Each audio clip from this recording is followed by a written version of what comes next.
Disney adult.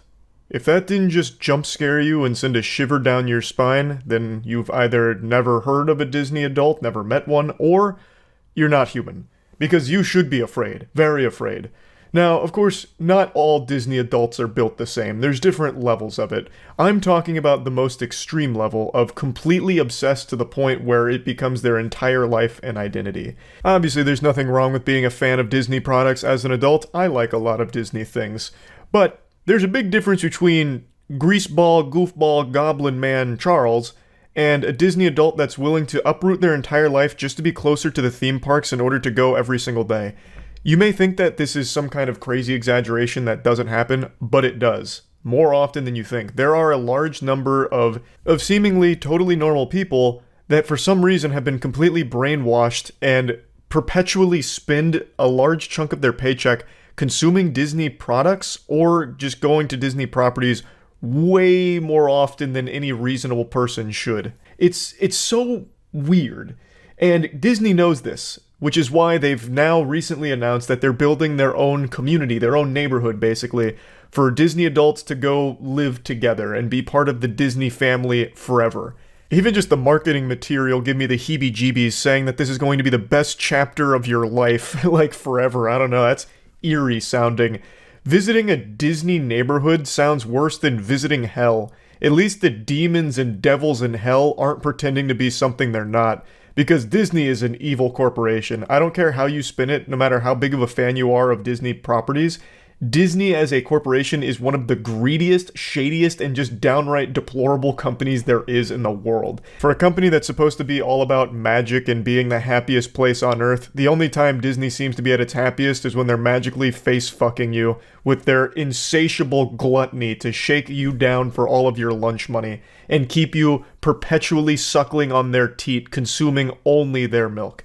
It is a scary company. I'm not here to really get into the weeds of all of the awful things Disney has done since its inception, but I do want to get into the weeds of the neighborhood here because I find this to just be like a dystopian idea where corporations like Disney are going to start building their own communities. In my opinion, it's just an alarming idea. But anyway, the first one from Disney here is being pitched as story living, and there's no information on pricing that I can find at the moment, but since it's Disney, you can bet your sweet bippy it's going to be overpriced. You'll be paying 7 figures for a 1-bed, 1-bath, 400 square foot crack shack without a driveway, because in the Disney neighborhood, you use magic to get around or some shit. Like, you're gonna overpay for your property in the Disney neighborhood, I imagine. But one thing that really stands out to me is in the pitch here, they have this legendary service notice where it says, at Cotino Community, which is the first part of Story Living, cast members will strive to deliver the same friendly Disney service you've come to expect.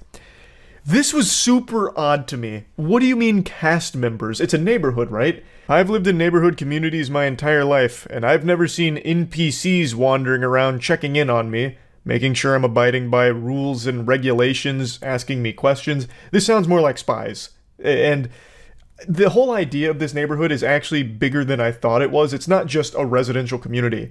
This is basically a place that they're building for people to go to die. In addition to having housing from Disney, the community is seemingly isolated from the rest of the world, just locked into this one fucking dimension over here, like where Squidward went to be all alone, but this time it's only for the most obsessed Disney fans. So you would have property in the community, and the community itself also has stores and restaurants and like activities and events all held within that neighborhood, as well as like a beach that you have to pay for access to as well, even as a community member.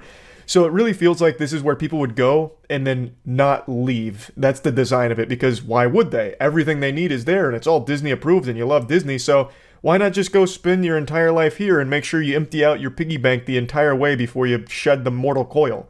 They have like a proposed 55 and older only community as well. So to me, it really just seems like they're trying to build the one-stop shop for Disney adults to go to die. Like, spend the rest of their life, spend all of their money on Disney and Disney only, so that way it doesn't go elsewhere, so that way they can have it all. And it's just so weird. I think it's such a fucking weird idea. So I went over it a little more on stream last night. I'll show you a couple clips of that before hopping back in for a bit more analysis. Have you heard about the city Disney is building called Story Living? Talking about the Disney neighborhood? That's got to be the worst place on earth. This place would be absolutely miserable to live. Imagine being in a Disney-only community. Have their own police force. The HOA would go crazy. Smiles mandatory. If not, you get executed in the town square. I wonder if you're allowed to have Netflix there. Oh, no chance. That'd be a crime punishable by death in Disney story living or whatever. The housing's too expensive. No one's going to buy these. You don't know Disney adults. Disney adults will actually trample each other just for the chance of living in a Disney neighborhood. Touched the hearts and minds of people around the world for nearly 100 years. Okay, and stop sucking your own dick. Just show me the neighborhood. By our world-class Disney cast. As Imagineers, story is at the heart of everything. I still think it's so cute they call themselves Imagineers. Places to life, to immerse you in the. This exciting new venture will enhance, extend, and strengthen the Disney brand by allowing us to bring the magic of Disney to places you may never have expected. Surveillance. We enhance the Disney brand by spying on you. We own you. You live in our neighborhoods and you are literally our property. Community is something truly special. We're exploring nightmarish is the word I'd use. In the U.S. for our story living by Disney here in the community of Rancho Mirage. Just is this like WandaVision? Springs, kind of. And I'm excited to announce that our first Story Living by Disney community will be located in experienced home builders at each site who contribute their talents and expertise to each community. But yeah, that's the gist of it. It's not really like Celebration. This is legitimately a Disney neighborhood. And I imagine those houses are going to come pre-built with some kind of surveillance or data harvesting program. Charles, I noticed at approximately 8:45 p.m. this evening you weren't smiling. Is something the matter? Do we need to have you re-educated? Be happy or else. It's not even so much about be happy. It's more consume forever. Consume or else. Do we need to send the Imagine police to have a talk with you? Oh, the police won't be imaginary. Those aren't Imagineers in uniform, I'll tell you what. Disney's absolutely going to have like a paramilitary force. They are going to lock this shit down. You can get in, but not out. No, you can get out too the second you can't afford to live there anymore. Or if you make the mistake of trying to download a competing streaming service. Contraband at the Disney neighborhoods is going to be like smuggling in a DVD of like Boss Baby or something. An animation that's not Disney. Disney wants to own human souls themselves. At least the Disney adults will all be in one place so we can avoid them. I mean, yeah, it'd be kind of like a quarantine zone for like the most brainwashed Disney adults, I suppose. And actually, I do wonder if they'd even be allowed access to the rest of the internet. I really imagine this Disney neighborhood being complete lock and key. Like, your days are designed for you. You're restricted access to a bunch of different things. Yeah, it'd probably just be like an intranet for the neighborhood. Because, I mean, if they give you unrestricted access to the internet, you could be leaving a negative review about the housing situation. You could be saying less than favorable things, and they can't have that. You should go there when built.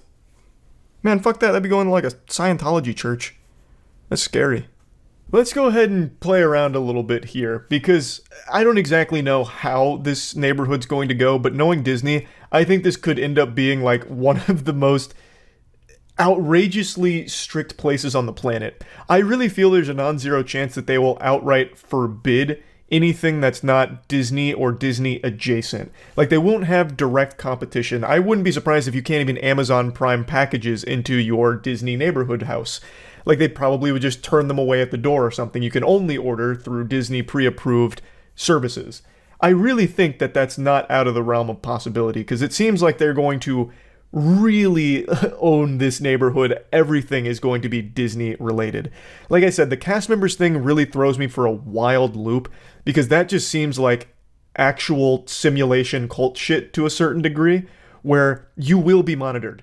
Like, it seems like it's going to be constant surveillance from the cast members on their community. I also do think there's a non-zero chance that there will be some expectations on their residents as part of like an HOA agreement where they'll attend Disney events or Disney hosted celebrations within the community and shit like that in order to get them active in the community or something, and they'll probably spin it as like, You gotta really embrace the magic. You're living in the Disney neighborhood, damn it, so come to all of our events. Why are you here if you don't want to be? You know, get over here, come to the events in order to try and get them on the hook to start spending more money on Disney-related shit and continue the brainwashing. If you're already living in the Disney neighborhood, if you paid to be there, you're already pretty brainwashed, but this is like another level.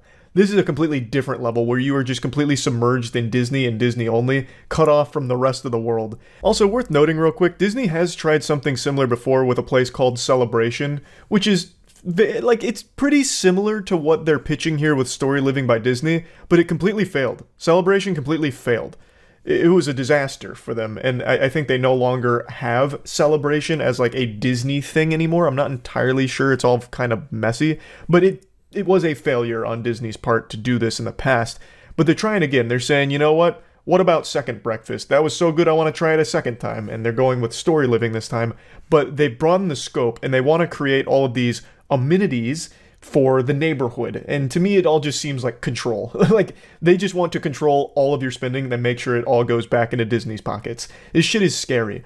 Also, I read something from Celebration back when it was still Disney's, where apparently the HOA was so fucking evil that they had some kind of clause where they could legally tell you that you have to get rid of your pets if they're deemed a nuisance or something. I only read a little bit about that from Google, so take that with a grain of salt. That could be all anecdotal and completely incorrect, but I wouldn't be surprised if Disney really did have something like that, and I wouldn't be surprised they have something like that in Story Living by Disney when they do build this.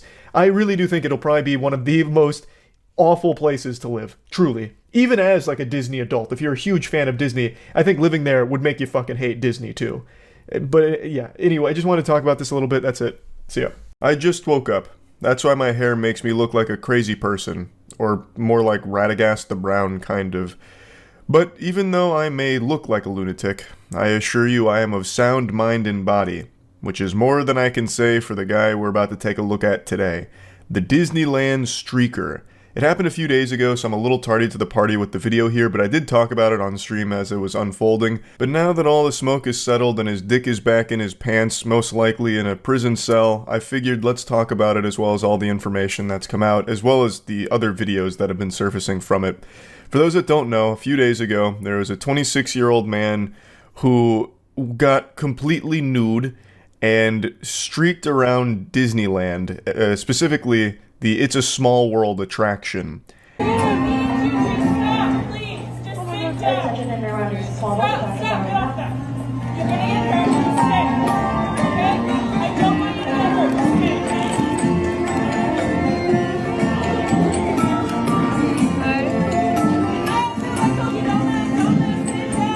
Now this is only Act 1 of his performance. He begins with his boxers on at least, but shortly after this he does go whole hog out.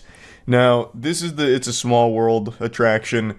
They are trying to inform riders, you know, like, don't panic, we've got an unidentified object entering into the fray here. This isn't part of your regularly scheduled Disney program.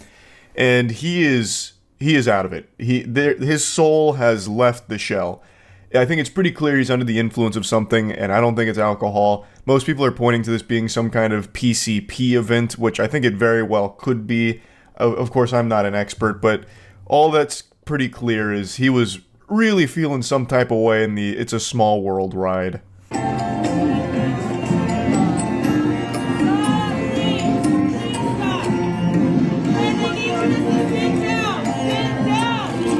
Oh my god. Oh god, he's gonna break all the stuff. I don't think so.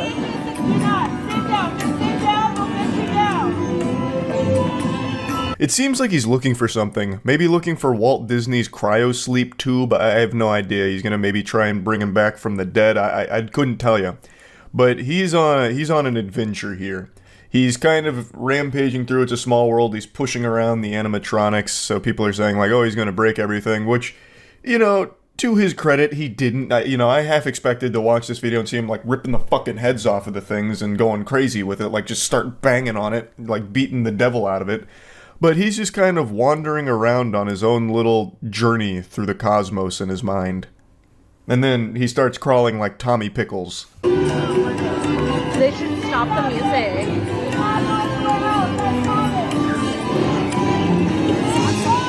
Oh my god, he's gonna fall, dude. One of the writers suggests they stop the music, but I gotta tell ya, that will never happen at Disney. Come hell or high water, there could be a Category 5 hurricane blowing through that's picking up actual C4 plastic explosives, throwing them around the park, and that music would not stop. Disney would try and somehow weave that into the magic. Disney takes that shit so seriously. I don't think there's any occasion where the music in that ride would stop. Even if the whole motherfucker was on fire, you would be going straight to Valhalla with It's a Small World playing, sending you off there. I don't think that was ever in the cards here, because Disney does legitimately take, like, this magic seriously. At least when it comes to, like, its performers and all of that. So, anyway, he's crawling through the It's a Small World ride. Eventually, he wanders outside. We also get, like a cryptid video of him on his way outside, I believe. Another rider finds the scene of the crime, where the clothes were first shed, and then ends up catching a Bigfoot spotting of the streaker on his way out. Now, in the timeline of events here, there's more footage that I can't show you, but he takes his boxers off and starts bare-ass naked splashing around in the water in the park. So all the guests can now see him, not just the ones in the It's a Small World ride, it's pretty much anyone around the area. Authorities eventually do show up. I was half expecting, like, the goddamn army to show up since it's Disney. Like, I thought this would be immediate 5 stars in GTA and they summon, like, the goddamn Men in Black to apprehend this guy. But it's just normal officers that show up, they handcuff him, and then they carry him out completely naked, walking by guests, and they have him like he's some kind of prized pig in like a contest. So they've just got him like hoisted up and they're carrying him out in front of all the guests. So there's a ton of footage of just the naked streaker being like paraded through the park, which is really shocking because in Disney World, where I live in Florida, apparently they have secret tunnels. So that way if there's like a crime or if someone needs to be escorted out, they do it through these secret tunnels so the guests are none the wiser. The guests don't ever get exposed to it. Whereas in Disneyland, they don't have those secret tunnels, so instead they just have to carry the naked villain out in front of all of the kids and families in the park. So I thought that was really interesting. I also didn't know about the secret tunnels until this, but that's also fucking fascinating that Disney has their own underground network to, like, push people through so that way no one ever sees them again. Like the fucking Paris catacombs is how I imagine it. He's freaking naked. Close your eyes. You guys need to close your eyes. Close your eyes. All right. Close your eyes.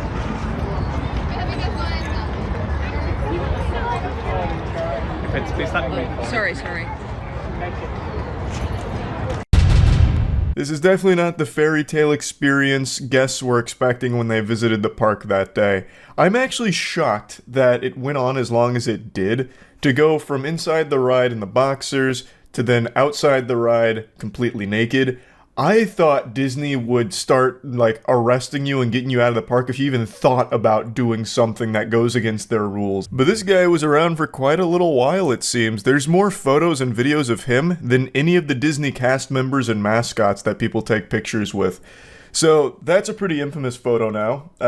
More information has come out about him. So he's a 26-year-old. It has been confirmed he was under the influence of a controlled substance, which I think everybody could figure that out just doing the old eyeball test. It does seem like he's on some shit. And he was booked for 2 misdemeanors. I also imagine he will be on the sex offenders registry for this for the rest of his life. For obvious reasons. He went to a Disney theme park, which primarily has families that bring their kids, and he got naked and wandered around, splashed around. Clearly, he is going to end up on the sex offenders registry for that. They haven't disclosed which substance he was on, but I do think the working game theory that it was PCP is probably accurate. At least in... Whoa. Well, had quite a lot happen there. You're welcome for the beautiful mouth noises that were produced from that. A lot of phlegm in the back of my throat. But I do think PCP is probably correct. Not that I'm some kind of wizard that can identify exactly what he was on. I'm not exactly a connoisseur when it comes to PCP. But from all the videos that surface from time to time, it seems like the common thread is getting naked while on PCP. So seems like that could probably be accurate here. Not that it really matters at the end of the day. It's a life-ruining moment for this individual, all because they decided to go to Disney and do some foul shit. So yeah, just wanted to go over this a little bit because it is a pretty crazy story. That's about it. So yeah. A little over a year ago, Disney overdosed on skooma, and their delusion really went off the rails when they finally launched their Star Wars hotel experience. This was a prime receptacle for spitballs and tomatoes. Boos heard around the world because it was laughably overpriced and extremely confusing on what you were even paying for in the first place. It was initially announced like way back in 2017, and it was supposed to carry a price tag of $6,000 for a 2-night stay, but it could go as low as $4,000 as well. It's called the Star Wars Galactic Star Cruiser, and it's supposed to be a fully immersive Star Wars experience for superfans to spend 2 nights in this like underground bunker hotel facility that's supposed to be like a murder mystery, song and dance with all kinds of Star Wars characters, as well as a hotel, as well as fine dining. It basically just takes a ton of different things, threw it at a dartboard and said, okay, it's going in the Star Wars Galactic Star Cruiser, we're going to charge a fucking outrageous price. At $4,000 or $6,000 for 2 nights, I would expect to have a room on a legitimate fucking spaceship. With that amount of money, those rooms better be coming with that titty alien that Mark Hamill milks in the movie. Like, that is a crazy price tag. $1,200 per person per night? My god. You'd need to be like fucking Scrooge McDuck to be able to afford that, or the biggest Star Wars fan in the world who's willing to just dump everything into a 2-night experience. But what's crazy is, it looks miserable to stay in. Here's the rooms. Here's one of the 100 cabin rooms. It's basically like a little prison. Like, your children get these small pods in the wall. The bed looks rather small. Like, this is not what you would expect for this amount of money. You go to the goddamn Star Wars gulag. It's so startling. There's no windows. Like, keep in mind, there's no windows in these rooms. All you get is these little screens supposed to look like you're out in space, but it looks really dated. It doesn't seem like they put a whole lot of effort into that, but I haven't been, so maybe it's cooler in person. But there's no windows, so you're basically going in there into like a goddamn stasis chamber there, 2 days away from the world. And when you're not forsaken to your solitary confinement room on the Star Wars Galactic Looney Bin, you get interactive theater out the wazoo, which to me sounds like one of the circles of hell somewhere, where you can't escape theater and people in character for Star Wars 24/7. That just seems way too much. So the pictures I'm getting are from a video from DFB Guides, who went over the entire Star Wars hotel experience, and overall it's just an expensive, confusing, jumbled mess from everything I've seen. And this opened only a little over a year ago, and it's already closing. This was a complete disaster for Disney, I imagine. Of course, I'm not their fucking accountant. I can't flip through their books here and double check. But I just can't imagine at that price point, as well as how awful their marketing had been for it, that it was financially successful for them.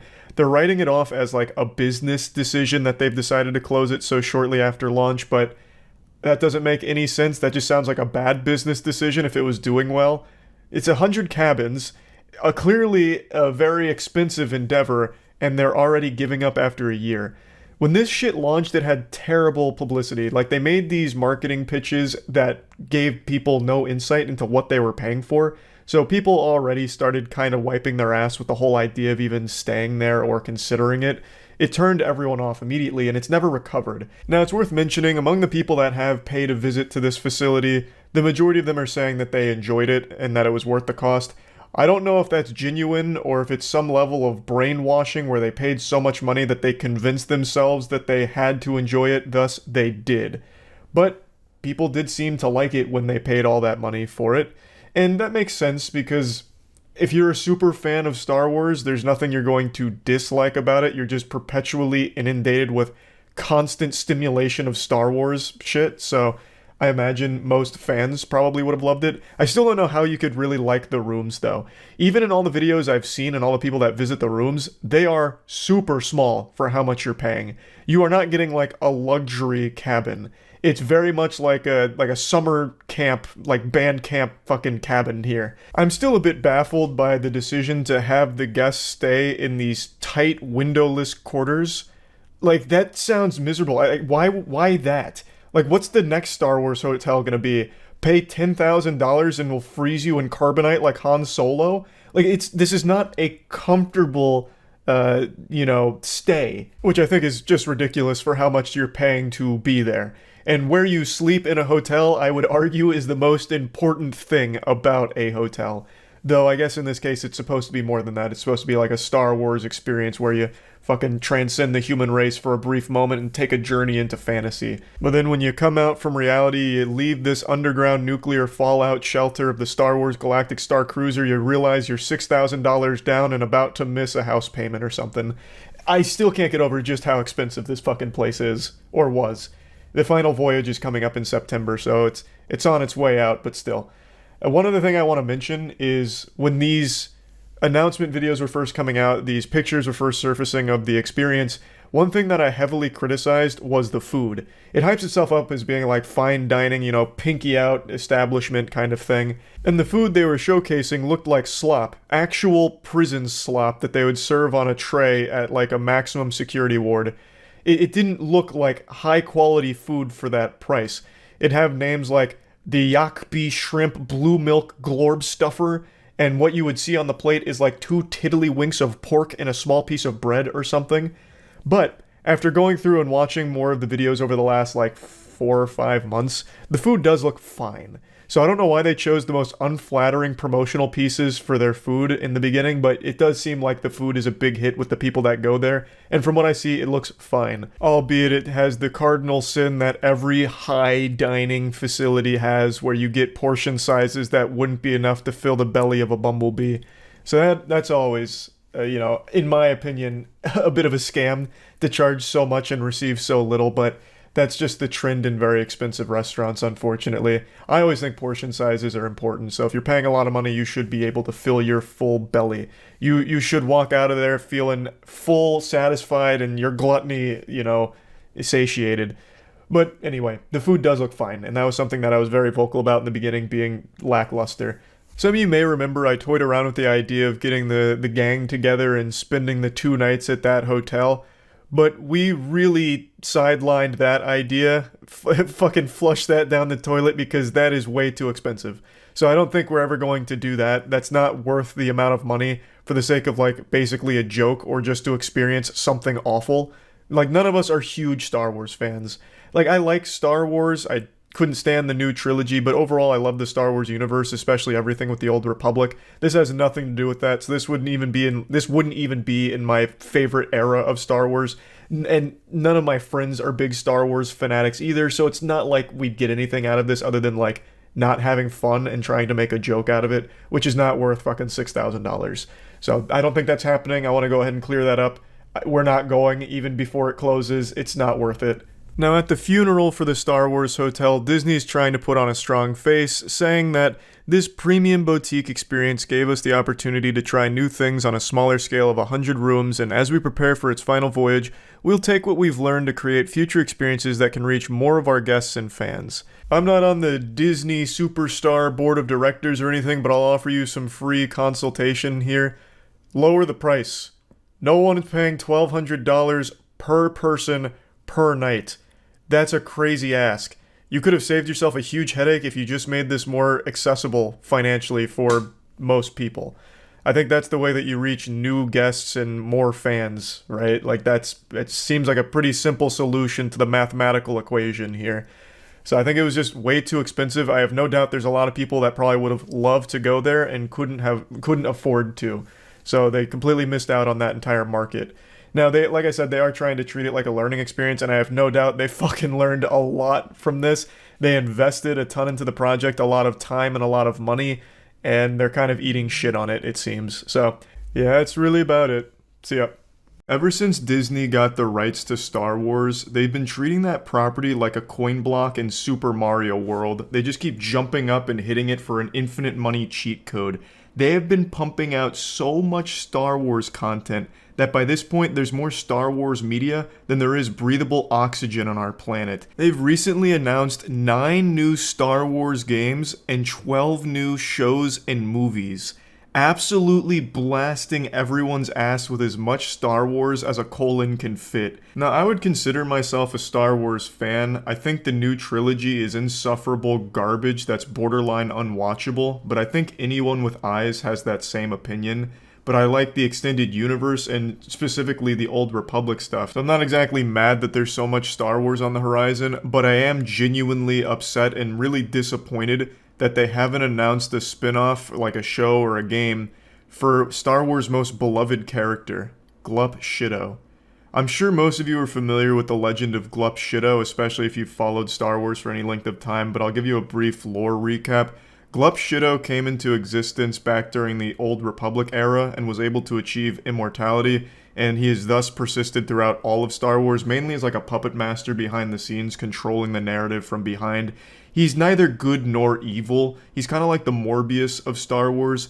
Glup Shido has grand plans that still haven't been realized even after all of this time in universe, and I just think Glup Shido was a prime candidate for a show or a movie, or probably both, honestly, to tell his story. And with a lot of people suffering from fatigue of being just inundated with Star Wars content, I think Glup Shido could have been the lightning rod to reignite interest in Star Wars as a whole. And that's really what I want to talk about today. So Glup Shido started as a meme on Tumblr, poking fun at Star Wars fans who always have the same fucking wild reaction whenever a new show or movie is announced, where people get extremely hype and lose their mind over recognizing a cameo of a character that no one's ever heard of, and they just go so crazy for it. There's always thousands of tweets and videos reacting to the new show and movie with them like pointing at the screen like losing their mind. Oh my god, they brought back Bung Dooble from that Star Wars offshoot cartoon 19 years ago. Then they just go like full primal caveman mode, like their favorite football team just won the Super Bowl, screaming like, ah, this fucking guy had 3 scenes in that cartoon from back in the day. I can't believe he's here again. I'm so happy. And I know a lot of people get upset about this, like just let people enjoy things. It's not hurting anyone. What's the big deal? And you're absolutely right. It's not a big deal. It's not hurting anyone. And there's nothing wrong with getting super hyped that Biff Dumperooski from Star Wars Rebels bathroom scene that lasted 4 seconds is back. You know, that's great. I'm super glad that you're excited about that. But there's also nothing wrong with joking about it either, because it's very unique to Star Wars fans in particular. They get excited for any cameo of any character that's ever existed in the universe at all. If you look at like other properties that have that same level of fandom, like Marvel, they usually only get excited for superheroes. You know, like if they recognize a superhero from the comic books or a superhero that's already had their own property, like important characters that they recognize, then they pump their fist and go crazy. But Star Wars fans get excited if they recognize a fucking prop from a movie 50 years ago, like, holy shit, did anyone else notice in the new Boba Fett episode, the stool that Boba Fett sat on at the bar is actually the exact same stool that Han Solo sat in during the Christmas special of 1979. This is fucking incredible. They brought the stool back. The continuity's insane. I'm bawling my eyes out and I haven't stopped crying. This is amazing. You know, like they just get super excited for like background characters and background shit that no one gives a fuck about and no one even knows exist outside of like a few people ever. And today was a great example of it and why I'm talking about Glup Shido, because there was so much new Star Wars information announced as well as trailers and stuff. And some people noticed a character popped up briefly, a character they recognized from something else. And it was a bit of a hype fest on Twitter for Gungi, a Wookiee Jedi. I don't know anything about Gungi. I've never heard of Gungi before, but people were going wild, and thus Glup Shido's name was brought back into the mega mix here, because this was a certified Glup Shido moment.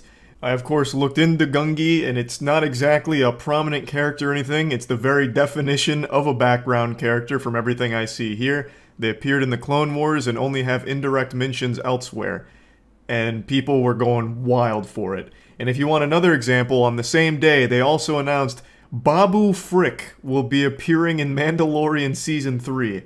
And you guessed it, people went ballistic. They had Frick fever. Babu is back. This is a trend with the Star Wars fandom that dates as far back as the original trilogy with things like Admiral Akbar as well as the musicians. I actually think they're called jizz players or something like that. There's always just been, in Star Wars, people that go wild for these background characters that nobody else even really notices half the time. Except for Akbar. Most people still remember Akbar. But for the most part, it's characters nobody has ever heard of ever. And they just go wild when they see them in any capacity at all. And there is something like wholesome about it. Like, it's kind of cute that characters like Babu Frick, who aren't really interesting in any way, still for some reason have a fan base around them. It's fucking amazing. So anyway, Glup Shido. I think the best thing Star Wars can do for itself is bring Glup Shido into the universe canon. I don't really even care how they do it. Maybe they do it as like a one-off mention, like on a foreign planet in their upcoming Andor series. The character goes up to like a real sketchy guy like Darth Insanius, and he's like, "Hey, have you heard of Glup Shido? Where is he?" No one knows where Glup Shido is. Like, and that would be enough. Just bring Glup Shido into it officially at this point. Because half of the fan base actually engages in some real Glup shittery with how wild they go for characters that no one knows or no one cares about. And I want to make it clear, I'm not complaining. I actually love to see these posts where people are like, Boogoobee is back! Holy shit, Star Wars made him canon! He started his fanfic on DeviantArt, but I just saw him flipping patties in the background of Jehubalex in the new Andor trailer. This is amazing. I can't believe I'm so happy. Like, that's great. I'm glad people are excited, and I get a smile on my face learning about more characters that'll probably have less than 4 seconds of screen time in the background of a show that no one has ever heard of ever. I think that's fucking great. I love that kind of like really niche, goofy shit.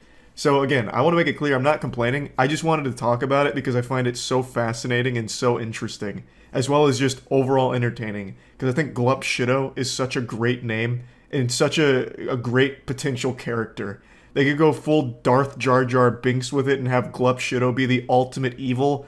Like, that's where the Force comes from. The Force is just particles that Glup Shido has thrown out into the universe somehow. I don't really care. I just think it's really enjoyable. So I wanted to talk about it. That's about it. So yeah. I've said for years now, one of the most evil companies on the planet is Disney. I imagine the board of directors is a who's who of supervillains. You probably got Mickey Mouse right next to Lucifer in that seat. It is always shocking to see just how low they'll stoop for the sake of a couple extra doubloons. They're like a real-world Umbrella Corp, but instead of manufacturing the T-virus that turns people into zombies, they manufacture the D-virus that turns people into Disney Defenders, where they'll always fight their PR battles for them and constantly empty their piggy bank for anything Disney slaps its fucking logo on. It's sickening, even when they are completely in the wrong. I've been following a story for the last couple days, and I imagine some of you have as well. It's a very sad story about a woman who had an allergic reaction and died after eating at a Disney Springs restaurant. And the holly jolly old assholes at Disney are arguing that because the husband signed up for a Disney Plus trial in 2019, he agreed to terms that would basically turn this lawsuit into toilet paper. To any sensible human being on the planet with a functioning frontal lobe, you're probably asking yourself, how does a Disney Plus trial at all have any grounds for this lawsuit when the allergic reaction happened at one of Disney's parks?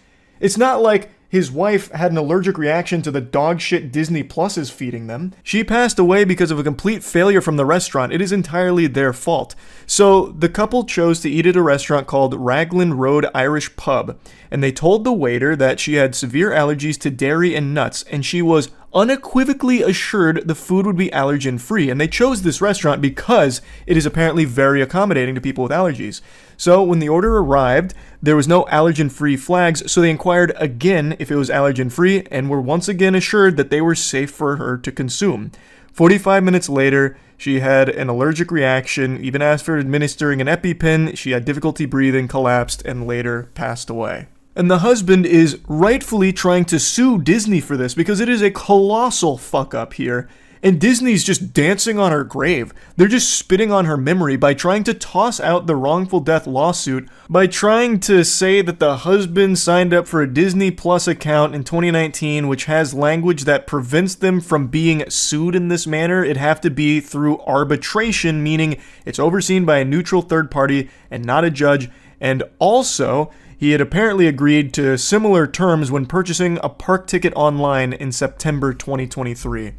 So this opened up a massive can of worms here about all of the sneaky, scummy shit companies sneak into their terms when you sign up for services or if you purchase things online. You know that shit that every human being on the planet skips through with agreeing to terms and conditions? Yeah, it turns out sometimes there's some really awful shit in there. I wanted to wait before talking about this because I've been talking to a lawyer about it because I was very curious if there is any legs at all for Disney to stand on here. But I just couldn't wait because I've already seen a couple of conversations about why it's entirely this couple's fault for gambling with their food allergies. The state of the world is so fucking saddening. How is it a gamble? So she was allergic to dairy and nuts, and this was made abundantly clear to the staff of a restaurant that is well known for being accommodating to allergies. Apparently this restaurant has a commitment to being very conscious of allergens. So they chose this restaurant for that reason and made it very clear multiple times that dairy and nuts were a problem. And they were assured multiple times that the food they had ordered was not going to pose any problems for that allergy. They did everything they could. That's not gambling, you absolute Cro-Magnon that are arguing that it's actually their fault, Disney's blameless. This is what I'm talking about with the D virus. People falling over themselves to try and take bullets for Disney. It is a fuck up from the restaurant and by extension, Disney. I know they have more money than God, but even still, this is such an outrageous claim to be making because signing up for a Disney Plus trial should have no effect on what happens at a Disney park. That's not related at all. It shouldn't extend to that. Just imagine if that was normal. Let's say you're on a Boeing flight and all the screws on the flight all of a sudden just spontaneously pop off like a water balloon exploding, and all of a sudden your plane just disassembles itself in the air and you die. Everyone dies on board because the Boeing flight malfunctions, as Boeing flights are known to do these days. Well, what if Boeing said, that's a real shame about that, but, we can't be held liable for this because every single one of them, when purchasing their tickets online, agreed that no matter what happens, it's going to have to go to arbitration, so sorry about that, but really condolences. I am super confident that wouldn't work. You can't just have this blanket statement of, whatever happens, not our fault, and you agreed to it. See, you said right here, doesn't matter, you're fucked. Like, that can't work. And from what I've heard from a couple of lawyers that have talked about it online, as well as a couple conversations I've had, this doesn't really protect Disney, but this has become so common in contracts as a way of trying to weasel big corporations out of liability. But it's still scary because it does give them some leverage to fight on. It gives them an angle, and with the amount of money they can pour into defending themselves, it's going to make it very hard for normal people to fight back, even when Disney is 100% responsible for the tragedy that occurred. But at least Disney's very apologetic here. We're deeply saddened by the family's loss and understand their grief. Given that this restaurant is neither owned nor operated by Disney, we are merely defending ourselves against the plaintiff's attorney's attempt to include us in their lawsuit against the restaurant. They're fundamentally going, we don't know those guys. They just use our land. We're kind of just like a landlord. We are not associated with those scoundrels over there at all. No, not us. Nope. You're coming after the wrong guy, bub. Go after them.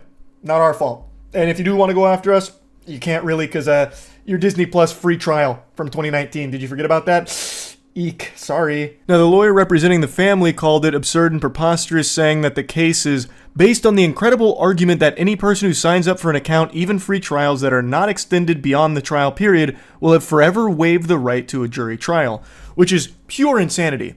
And they also argue that Mr. Piccolo, the husband, agreed to the terms of use for himself, but he's now acting on behalf of his late wife, who never agreed to the terms, which I think is a really strong point. I think the lawyer is right here. His wife never signed up for the Disney Plus trial, thus she shouldn't be subjected to the fucking shackle and chains that apparently every Disney Plus subscriber is now succumbed to. The lawyer then goes on to say, the notion that terms agreed to by a consumer when creating a Disney Plus free trial account would forever bar that consumer's right to a jury trial in any dispute with any Disney affiliate or subsidiary is so outrageously unreasonable and unfair as to shock the judicial conscience. It really is exceptionally evil, and from what I've read here, it's not exclusive to Disney. So apparently there was even a time where they were going to get close to protecting consumers from this kind of shit with like these arbitration clauses that get snuck into contracts that you sign up for unknowingly, because it is unreasonable to expect anyone to read all 65 pages of every terms and condition for every service you sign up for. There's no human being on the planet that has the chutzpah to sit through and read all of that. But apparently that ruling that was going to protect consumers got fucked in Congress. So it's just, corporations really do operate on a different level than everything and everyone else. So no matter how much they are pushed to stop this shady shit, they can always pay their way out of it so it never actually sees the light of day and they can continue to do the scummiest things. Another quote here is, most of the companies in the U.S. require mandatory arbitration and allows them to, by and large, cut off much relief. Companies love it, but individuals who are harmed by these corporations really don't have any access to any form that would give them relief, as that's a real problem. It just limits consumers' options. It protects companies by fucking consumers in the face. The Supreme Court's view is, if you don't like it, don't sign it. Which is a super easy position to have for all the troglodytes in Supreme Court, because they're so ancient and archaic that these geriatric fossils don't sign up for anything or any service because they don't even know what a goddamn computer is. They're still learning about that mystical, magical thing called the cyberspace and the internet. So they don't even know what the fuck this is. All they need to know is what the corporations tell them they need to know. But every normal person in the world all has different services that they have to sign up for. I'm not talking about just like entertainment services. Like, no one needs to have like a Netflix account or anything, or Epic Games account or something. But even just like, I remember 10 years ago when I was in my apartment, there was an online sign-up I had to do that had pages upon pages upon pages of terms and conditions. And I didn't read through all of them. I feel like most people don't read through all of them. Banking online, all types of services that are literally required for most normal people all have tons and tons of terms and conditions, and they are probably sneaking in some truly heinous shit. And this story right here helps shine a light on some of it, and how unreasonable it is. And the Supreme Court saying, if you don't like it, don't sign up for it, is just, that's not realistic. It's just not at all. But yeah, anyway, this shit is super horrible. Disney super sucks. That's about it. See ya. The history of Disney's worst attraction ever, Superstar Limo. I don't know that one. Oh, because this was California. Yeah, I never rode this. The big cheese. I'm not the big. I wish I was the big cheese. This is the big cheese. Oh my god! Mickey! For you all day. Well, I want to give you a personal tour of Disney's California Adventure. Ooh, what do you say we start with a ride on California Screamin'? So, Mickey? Yeah, this looks like shit. You know, Mickey, I think this is the beginning. Sounds good, monkey. You betcha. It wasn't. And now the story of a company in panic, and the one CEO who just couldn't seem to catch a break. So was Michael Eisner like the worst CEO of Disney ever? Like, this guy seems to fucking suck. He can't get anything right. 2 years later in 1984, it was becoming increasingly Queen. clear that despite Epcot's success, Disney as a company was not doing well. A string of box office failures from their studio and big budget projects for the parks had brought Disney to the lowest point in the company's history, the fuck is and Splash? many feared a takeover.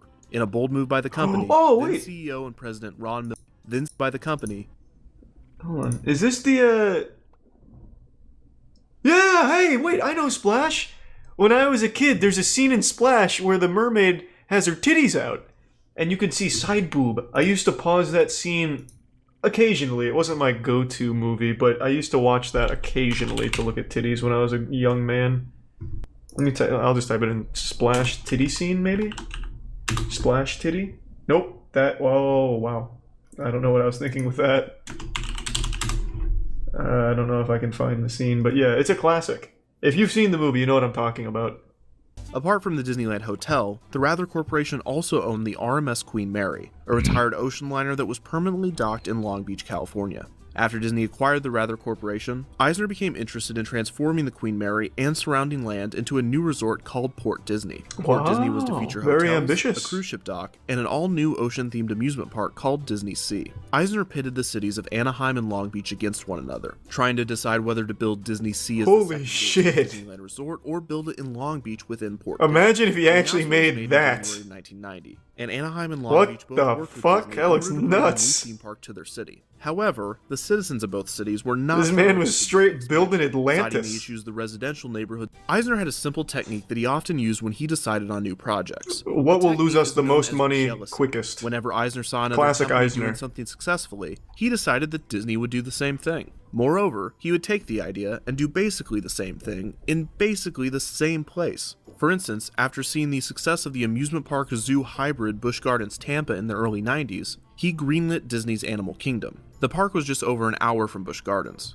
After seeing the success of the Church Street Station nightclubs in Orlando, Florida, Eisner greenlit his own nightclubs in So this guy is just plagiarized. Pleasure Island was And about still half an hour couldn't from do it Church Street right. Station. So when Westcott was canceled and Disney returned to the Fucking drawing board, Eisner. it wouldn't be long until, since the Disneyland resort at the time provided His such a whole short career was list just of copying vacationers, homework many of the guests badly. would go explore the other. This concept would develop into the plans for California Adventure, a California-themed theme park to be located in the already California-themed California. Concept art for the park was released in Who cares about California that much? Canceled. If you want to Release date experience of California, just go Adventure would outside feature in everything California. from soaring above you. In the Hollywood section of the park, there was to be a Who needs a recreation of fucking the tribute to the California? observation What deck the and fuck? former restaurant at the Los Angeles International Airport, which was being renovated by Walt Disney Imagineering around the time that California Adventure was in development. This was to be the show building to one of California Adventure's Oh my god, this word is attractions, losing meaning. I've heard it so many Superstar fucking Limo, times. a high-speed dark ride that would Eisner take proposed the guests on a wild California, paparazzi Californiaception, chase California in As California guests Adventures, boarded the California, attraction, They would be greeted by Michael Eisner. For instance, guests would fly past the famous Tail of the Pup hot Thanks, dog Valentine. stand We with actually a watched large all of band Chains of Love. rhinestones creating sounds of flatulence. But as guests turned the corner, it would become clear that this was actually Elvis Presley squirting mustard onto a hot dog. The ride ended with guests reaching the Chinese theater, only to have Eisner tell them that he would have to cancel the contract because they had been caught by the paparazzi. Then, a picture taken of guests while on the ride would be shown, cropped into a tabloid reporting on their limo chase. After this, guests would exit Sounds like and walk shit. the red carpet into the Chinese theater, which was the gift shop and exit to the attraction, where fake Oscars, on-ride These two photos, gift and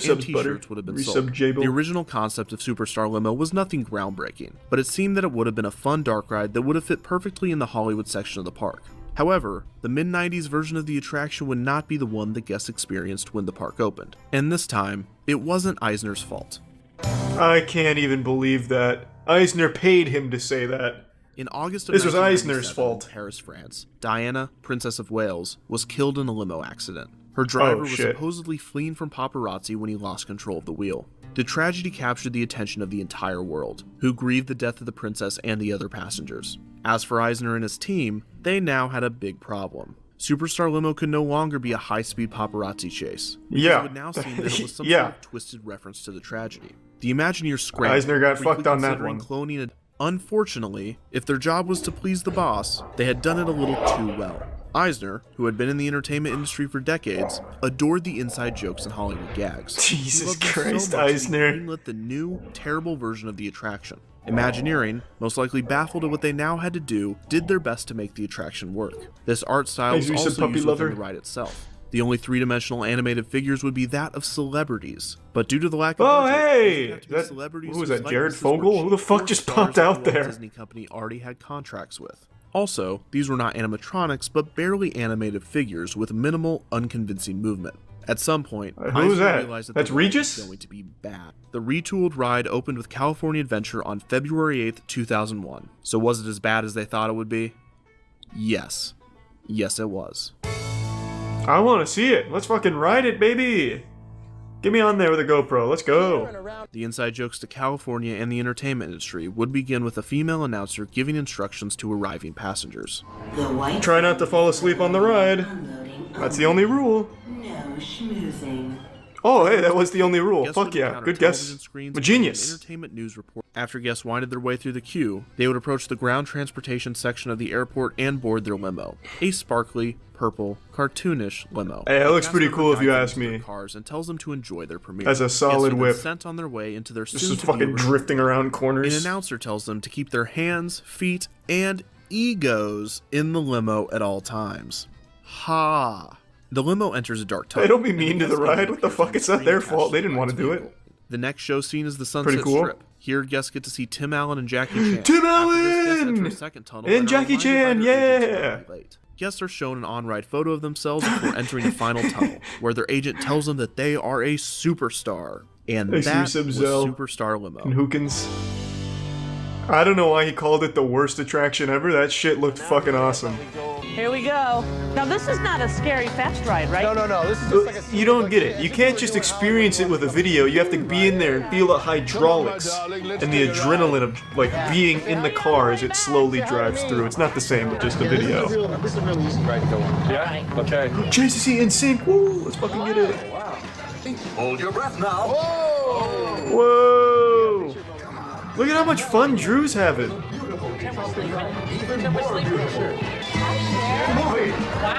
Wow, this is one hell of a ride. Hollywood favorite, Whoopi Goldberg. Yeah, we're having fun. There might be no better way to illustrate the reaction the public had to the ride than the on-ride photos. It is no surprise that the ride was received negatively, with guests complaining Can't that they imagine waited why. a half hour to ride the cheap pop-up book. Superstar Limo was not the only issue. California Adventure as a whole was berated by the general public and critics alike. But overall, the lines were so short at times out here. I thought it was closed. The new management team constructed the Pixar-themed dark ride, Monsters, Inc. Mike and Sully to the rescue. The simple dark ride would take guests throughout the events of the first Monsters, Inc. film, and it was set to open on January 23rd. Looks like shit. Boo, where's Tim Allen? Oh wait, Tim Allen actually does voice in this, doesn't he? Oh no. The ride very much lives on. Tim Allen is in Monsters, Inc., isn't he? Since the Monsters, Inc. dark ride was a quick fix. No? Okay, alright. Boo, fuck this, no Tim Allen. And there was one more thing. Oh yeah, they stripped Click the Link C-list Sonic, but celebrity wouldn't watch figures that and dressed tonight them into anyway. various animatronics throughout the ride. Some of these zombatronics are more obvious than others, and the Drew Carey and Jackie Chan figures are especially easy to spot. But don't worry, Yeah! most, if not every... The story is a good reminder that even a company as big as Disney can still get themselves into financial difficulty, creative gridlock, and even some pretty wacky situations. That is pretty wacky. Defunctland. Okay, one more Defunctland. The failure of Disney's Chuck E. Cheese ripoff Club Disney. I'm thinking the Chuck E. Cheese one as well. During all of this, Eisner himself would cash in stock options of nearly $600 million. Holy Money shit! was flying all over the place at the Walt Disney Company. What but none the of it was going to fuck? the company's other major division. Disney Parks had gone on a roller coaster of its own. No wonder he didn't fucking care about making Disney any good. Disney decade was Good not going as God. planned. Defunctland is filmed in front of a live studio audience.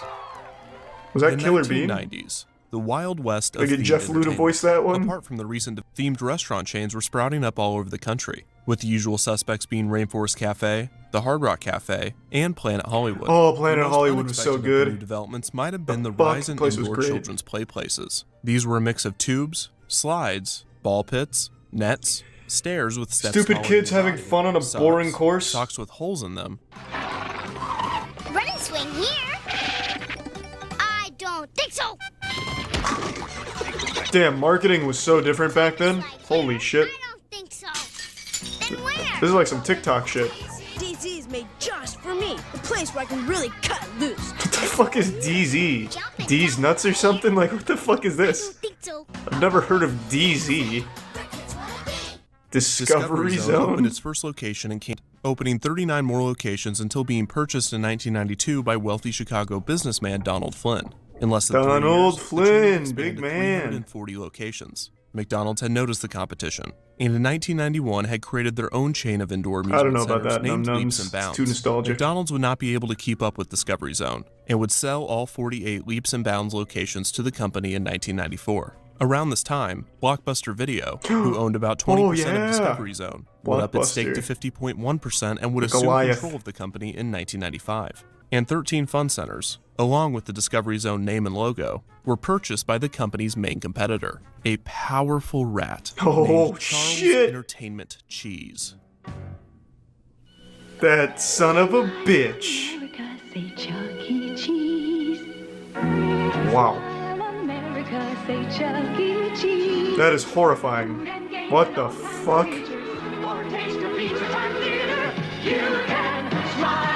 I cannot believe this place was successful. This is like actual horror movie shit. Like, that rat is fucking methed out. Many locations would be quickly bought by rival chain Showbiz Pizza Place, which was started by a Chuck E. Cheese franchisee in 1980. Showbiz Pizza did not rebrand any of the Chuck E. Cheese restaurants, and the two chains would eventually be merged in 1990, with Showbiz Pizza Time Incorporated choosing to go all in on the Chuck E. Cheese brand, abandoning Showbiz Pizza's animatronic band, the Rockafire Explosion, in the process. Throughout all of the Showbiz is going in on the technology there. Those animatronics look smooth. In 1992. It was around this time that the Walt Disney Company took note of the success of these companies. While they might have been late to the game, they expected to fit right in. After all, Discovery Zone had been described as an indoor Disney World, and Chuck E. Cheese's used Disney as a major inspiration during its development. If Disney utilized the same concept, implementing their attention to detail and intellectual properties, they could dominate the new market. And dominate they did. One day, Michael Eisner himself walked in looking to purchase some items for Disney. The fact that the CEO of one of the world's largest corporations was concerned with something as small as furniture was a true testament to Eisner's micromanagement. Levitt and Eisner apparently hit it off, and he was quickly named Director of Corporate Projects and Executive Assistant to Eisner. During his first tenure with Disney, he would also become an executive in charge of just because he fucking gave him an over-the-pants hand job at a furniture store? Locations, including the Disney Village Marketplace and its Pleasure Island nightclub district. Levitt came up with the idea for an ESPN-themed restaurant to be placed on Pleasure Island. In 1993, how do you even convince the board of directors to accept that? A company that I was shopping for furniture, and you got to meet this guy, Art Levitt. I mean, he's such a nice guy. He gave me like a fucking fist bump and shit. Yeah, I'm gonna put him in charge of our whole company. Entertainment, an area for children under 3 called the Pooh and You Corner, a storybook time, and a variety of arcade games. Cool name. At some locations, there was a Little Mermaid themed. All right, I'm just gonna go play in the Pooh and You. Quote, some locations had a magician performing tricks as Merlin, and the cake for the parties was catered by the Cheesecake Factory. A child That's actually nuts. Club Disney with an adult, and both were given a Cheesecake special Factory bangs. I mean, that's so like no child could leave with if you don't know what you want to eat, you go to the Cheesecake Factory and you get a whole fucking dictionary full of pages and pages of shit to eat. Within the complex, so many different food items, all 20,000 calories. Center. The head of attendance calculating at the Walt Disney Company estimated that over 10,000 visitors would show up on opening day. And surprise, he was a little off. When Club Disney opened its doors on February 21st, 1997, only 1,000 visitors showed. Oh shit! No one had learned anything from Euro Disneyland's opening. One sheriff was quoted saying, "We were expecting a lot more people. Maybe because Disney advertised that tens of thousands were going to be here, it scared people away." While reviews were positive, Club Disney was not without its critics. One of the higher-end malls that Club Disney had moved into accused Disney of ignoring the complex's theming standards by implementing their cheesy design.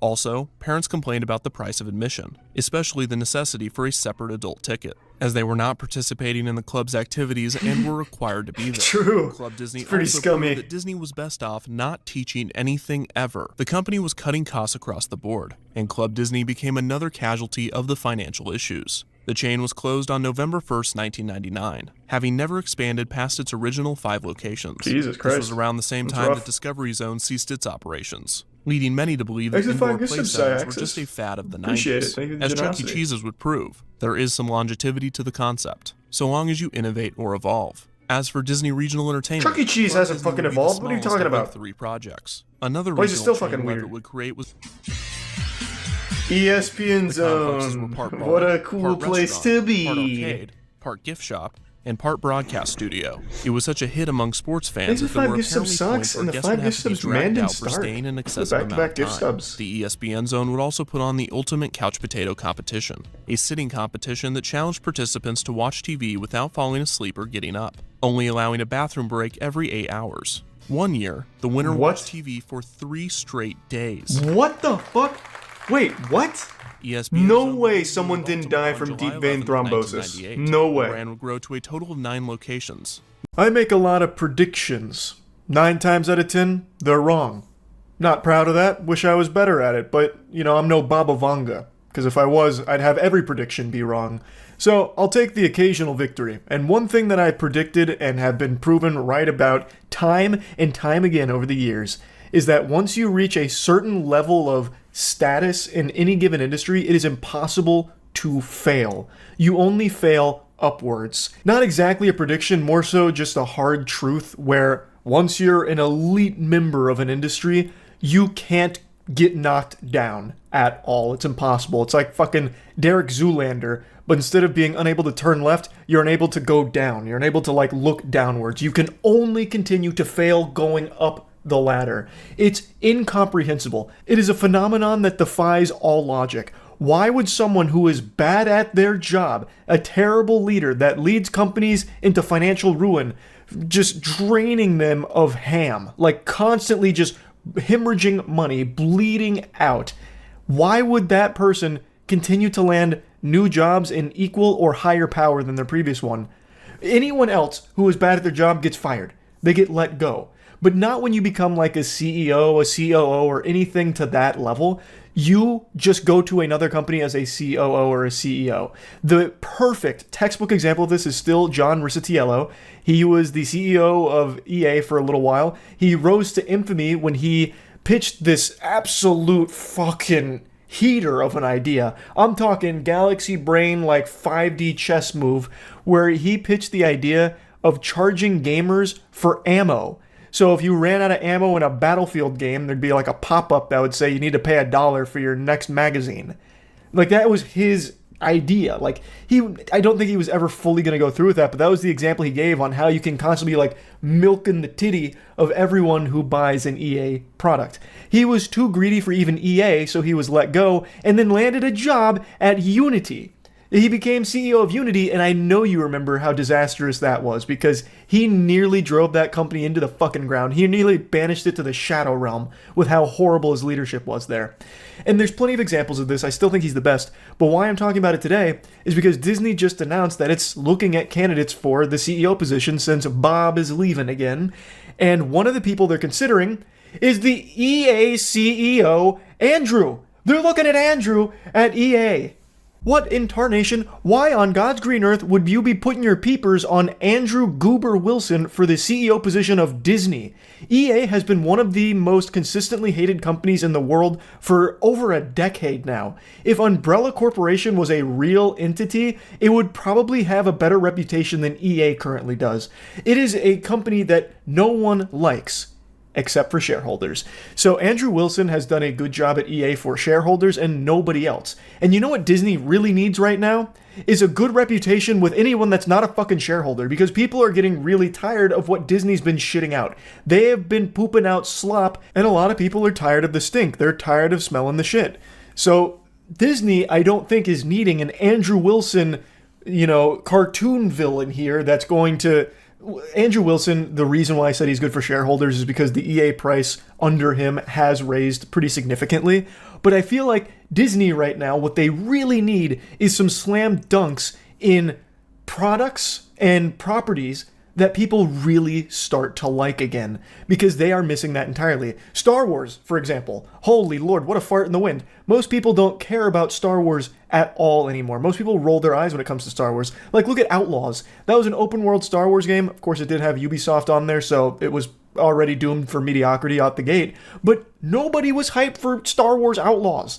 Like, there was a time when Star Wars was a guaranteed home run. Now, most of them are flopping. At least from what I can tell, like the Acolyte, that was what, $230 million budget, and it raked in, according to the most recent financial reports that I can find online, $46 million. So it lost like a total of $180 million. Like, come on, let's put on our thinking caps right now. It's not an issue of, oh my God, we need to start figuring out ways to nickel and dime the remaining customers we have. The solution is, how do we start making quality products again that people actually want to watch or purchase or get engaged in? Like, grow up. Like, God, Jesus.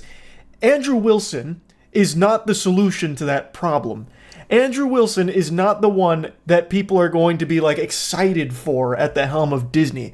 People don't like him because people don't like EA. Now, to give credit where credit is due, I vaguely recall Andrew Wilson pushing back against some investor-led horrible ideas in a bad direction for some of the titles over the last decade or so. I'm foggy on the details, but I do remember reading about it a while back that he did actually make some decisions that I think it was something about like allowing the developers a little more creative freedom under the EA umbrella.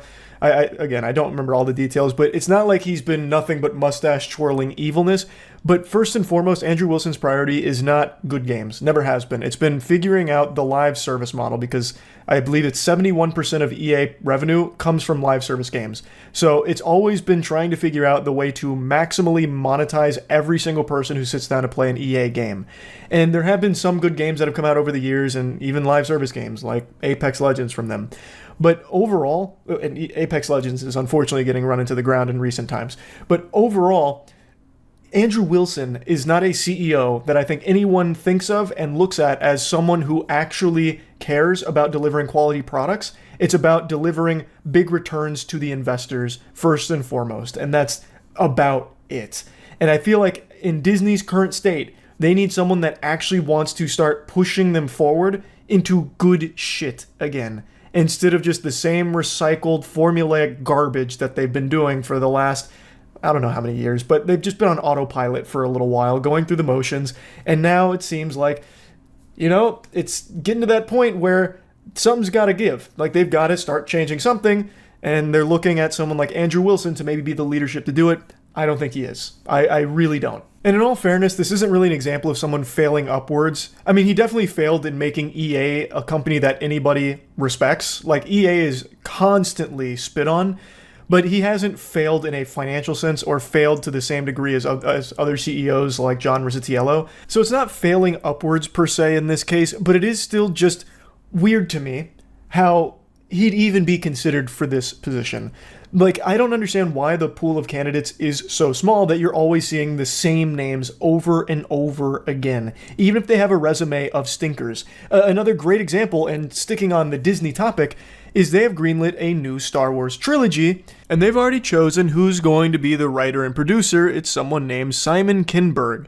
And if that name rings any bells, it's because you probably still have trauma from his extraordinarily embarrassing pile of garbage that many consider to be one of the worst comic book movies ever made, Dark Phoenix, where he was the writer, producer, and director. Going through his entire catalog here, where he's only directed a couple of films, but he's been a writer and producer for a long time, it's more misses than hits.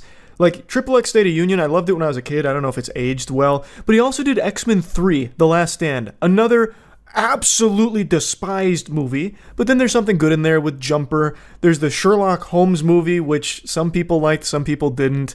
First Class, which was good. Then Abraham Lincoln Vampire Hunter. Oh my god, like, just look at this resume. Fantastic Four. The Fantastic Four. Again, one of the comic book movies that people to date still believe is one of the worst ones. In fact, among like the top 5 worst comic book movies ever made, Fantastic Four and Dark Phoenix are on every single list. This is the Fantastic Four film from 2015 that had the number 4 in the name, not the like old one with Jessica Alba. And he was not only a writer and producer on both of them, but even directed one of them too. Like, his resume isn't very good. Like, the good movies that he's a part of, he's usually a producer on, not a writer-producer on. Was this really the best possible writer-producer they could find for a new trilogy of Star Wars films? I don't think so. I don't understand how someone that has a resume like that, with so many super stinkers like Dark Phoenix and Fantastic Four and a couple of others on there, get chosen to make something like this, the new Star Wars trilogy. Like, it's not like those movies that he'd written and produced were just received terribly by the audience. They were turbo box office bombs that lost the studios millions upon millions of dollars. Now, I do understand that he helped co-create Star Wars Rebels, which does have a positive reception from what I can tell. I've never watched Rebels, but I do know the name. But even still, if you look at his resume, I don't think this was necessarily the best possible choice to spearhead a new Star Wars trilogy operation. That doesn't really get me salivating thinking, oh, this could be like a good Star Wars new trilogy. Like, I just don't have that impression because I'm familiar with a lot of his work and most of it's trash. It just really seems like if you somehow break through to that level where you're a writer-producer on a Hollywood project, it doesn't matter what you do from that point forward because you will always still somehow be able to find work of equal or greater level. And I just don't get it because it's not like by merit or anything. It doesn't seem like, from what I can tell, Simon was the one that was like pitching Disney on this and they just really liked the direction, so they said okay. It seems like it was Disney that chose Simon to write and produce for them. So, like, it's not like he did anything extraordinary, that he has a great idea and a great script and everything that Disney just had to buy. It just, I don't get it. I really don't understand how failing upwards is even a thing. And yeah, I just had to rant about this a little bit because I'm so tired of seeing like the same names that have been in the industries for so long and have done so many things wrong continue to get huge positions at companies going forward, because then there's nothing to be like excited about. Like for the future of Disney, if they choose Andrew Wilson, it's not like I think there's going to be some kind of drastic change. I feel like it's just going to be business as usual, but emphasis on the business, where Andrew Wilson's going to be prioritizing like cutting jobs, reducing staff, and trying to maximize monetization on like Disney Plus and all of that. Not exactly an emphasis on let's start making some really quality stuff. I could be wrong. I guess we'll find out if they go with Andrew Wilson, what direction he takes it. But it's someone whose work I am familiar with, and that is what he is known for. He is the shareholders' hero, but the gamer's pariah, because nobody likes EA. It has a terrible reputation. So, again, he's not exactly an example of failing upwards per se, because he hasn't failed, but it does just, like, this whole topic is something I just wanted to speak on, because it is common for people that do fail at, like, a high level to continue to just keep getting more and more and more and more power and bigger positions. It's silly. So, yeah, that's really about it. So, yeah. I was going to wait a little while to talk about this because I have a sneaking suspicion this won't be the last desperate marketing attempt we'll see from this film. But I just can't resist the urge anymore. It's like trying to hold in a sneeze, just trying to fight my desire to make fun of what I just saw a couple days ago. To set the stage, Pixar has released a new film, and it's become the second worst opening in all of Pixar history. It's looking to be a bit of a flop here. And there's a very good chance that you haven't even heard of the new Pixar film. It's called Elemental. It really flew under the radar. The marketing budget had to be like 5 popsicle sticks and like word of mouth. I don't really know what they were thinking here or expecting, because most people didn't even know this was on the horizon here. There was about as much hype for Elemental as there is going to the DMV. Most people didn't even know it was coming, and the ones that did just didn't really care to go see it, so it's not performing super well. And it appears that the higher-ups at Disney are starting to panic. So they're dusting off the oldest tricks in the marketing book here to try and convince people that the film is popular and worth going to a theater to see, because a lot of people would probably choose to go to a fucking dentist's office as opposed to going to a theater to see Elemental right now. So they're trying everything. And that's when they came up with this absolute shining stinker of a viral marketing campaign idea. Save it for the wedding. Hey! Yo, yo, yo!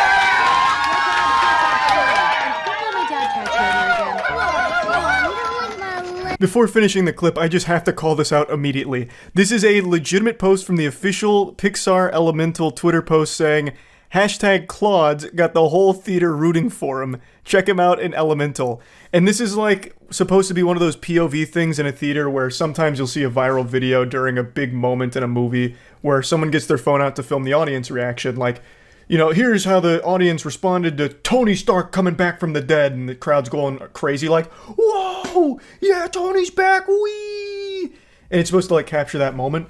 That's what they tried here with this film. This is supposed to be like authentic, like look at how hyped the crowd got to see Claude from Elemental. Which makes no fucking sense, because this film is brand new. It doesn't tie into anything. No one would know who the fuck Claude is going into this film. And yet, for some reason, we're supposed to believe that the entire audience just blew up. Like, this sounds like they just watched their home team win the Super Bowl. All just because they got to bear witness to Claude popping out of some pot? It just doesn't make any sense, but I love how they try to pass it off like, man, look at how everyone loves Claude. They can't get enough of Claude. Look at him go crazy. And then it's just like stock cheering sound effects you can find on like any royalty-free database for stock sounds ever. It's beautiful. Like, this reminds me of that Morbius clip where someone made a fake Morbius voiceover from the theater where they were filming the screen, and then he says, "It's Morbin time," and the crowd goes like, yeah, yeah! And since barely anyone had seen that film since it was such a box office disaster, a lot of people actually believed that that line was in the movie. Even to this day, they still think that that clip that went viral is real, and he actually says it's Morbin time. I mean, sorry to ruin Christmas for you, that's actually not there. That was just made as a joke, where it's supposed to be like, look at how great Morbius is, more billion fans all over the place, the biggest franchise of all time, and that was just supposed to be like a joke, like cheering thing for that line. That's not real. But Disney's taking that energy and trying to use it as an actual marketing arm for this film because it's floundering so hard in the box office. So let me just play the rest of it real quick before we go back to talking about it. Landscaping? Anyway, June Bloom is coming, and you just got to be my date. Cause check it out. All grown up. And I smell good. What in tarnation? That's such an abrupt chaos ending there. That reminds me of like a scene out of a disaster movie, like a Roland Emmerich film in like 2012 when an entire city blows up and everyone's screaming all at once before they all die. That is just like almost haunting. But anyway, yeah. The crowd's apparently going fucking nuts for Claude here. And I love that they even have like the stock baby giggle sound effect, like they pulled out all of the stops. This couldn't have taken more than 15 seconds to make, and it actually might have just been made by one of the higher-ups' child during like study hall at middle school. They're actually using it. They're legitimately trying to pass this off as a real thing and marketing for the film. I fucking love the caption, "The theater when Claude finally shows up in Elemental." Nobody knows who Claude is. Why would they be sitting there waiting on bated breath, counting down the seconds for the moment that Claude finally graces them with his presence? This is a complete new property, a new character they've never seen before. Why would they blow a gasket in excitement for it? This isn't like a moment in a beloved franchise or like a cameo fan service moment, you know, like Across the Spider-Verse where people will point at the screen and be like, oh, holy shit, that's Spider-Man Turbo X5 from that 2008 obscure fanfic Tumblr moment. They listen to us! Ah! Like, no one's doing that for Claude. It's not happening. I also can't help but just love that they even go a step further. Instead of just like pretending that people gave a fuck about Claude, they then go even further where they start making like sound effects as like the spectators during the film. The most annoying audience reactions ever, such as like, ooh, when he's like flirting with the main character here, I guess. Like, nobody does that. Like, that's so rare. What the fuck? Just a complete brazen disregard for the audience intelligence to try and convince people that this is real it's admirable. I can't help but be impressed that they're actually trying this on TikTok, but I can't even blame them for trying. I don't even hold them at fault for this, because a lot of users on TikTok suffer from legitimate brain rot. That's going to be a studied phenomenon in 10 years. Mark my words. Put it on your calendar. 10 years we're going to be studying the effect that TikTok has had on the brain and the development of children and people across the world.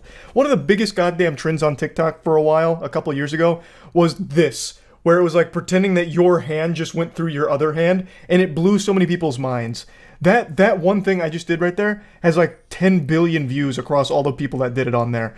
So I do believe that this probably wasn't the worst idea for Disney Pixar to try and convince them that like, oh man, people must really love Claude. I kind of want to get in on that hype. I don't want to feel left out. And look at how the audience responded to him. Claude must be fucking amazing. This is the second coming of Christ. I might need to get to a theater now to see this. Mom, Dad, let's go. We gotta go to the theater right now. Claude needs us. We gotta see Elemental. Quick, what's the next showing? I gotta get in on the hype. It might work. And maybe it has, because yesterday there was an article that came out saying that Elemental is actually making a bit of a resurgence in the box office. So it's still a massive net loss right now. It's got about 166 million total box office off of a $200 million production budget, which you usually double for marketing, but in this case, probably not. They didn't really market it much. So even still, it is in the red, but it's starting to bounce back a little bit.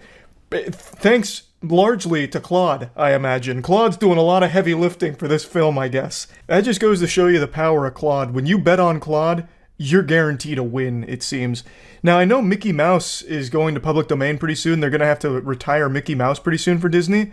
Maybe they'll just pick Claude as the next, like, actual Disney mascot. Like, the face of Disney might be Claude within the next couple of years. So, I'm seeing a lot of potential with the character. We can clearly see how much people love Claude. Like, goddamn. You know, maybe I'm wrong. I fully admit there's a chance that I'm very wrong, and this is all a very real audience reaction to seeing Claude. Maybe that's just how we as human beings are programmed to respond to something as perfect as Claude, right? I haven't seen the film yet, but I gotta be honest, that marketing tactic's almost working on me. I kind of want to get over there real quick to see, how great Claude is. He's not even the main character of the film, and I guess he really steals the show. But yeah, anyway, I just had to talk about this a little bit. I'm curious to see if they're going to do any other Hail Mary marketing plays for this film if it continues to not do well in the box office. So yeah, excited for that if it happens. That's about it. See ya.